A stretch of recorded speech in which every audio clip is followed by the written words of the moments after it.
హుస్నాబాద్ శాసనసభ్యుడిగా ఎన్నికైన సంవత్సర కాలం పూర్తి చేసుకున్న సందర్భంగా మంత్రి పొన్నం ప్రభాకర్ కుటుంబ సభ్యులతో కలిసి బల్కంపేట ఎల్లమ్మ పోచమాలయంలో ప్రత్యేక పూజలు చేశారు.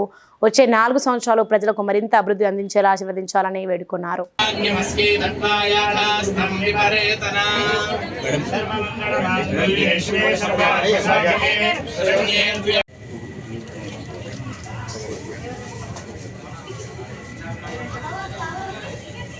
जय बोलो एल्लम्मा क्षीर समुद्रराजदयां श्रीरंगरामेश्वरीं आसीभूत समस्तदेव वनितां प्रत्येकदीपांकुरां श्रीमन्मन्दगणाक्षरधर्मः ब्रह्मेन्द्रगङ्गाधरां त्वां त्रैलोक्यकुटुम्बिनीं सरसिजां वन्दे मुकुन्दप्रियां.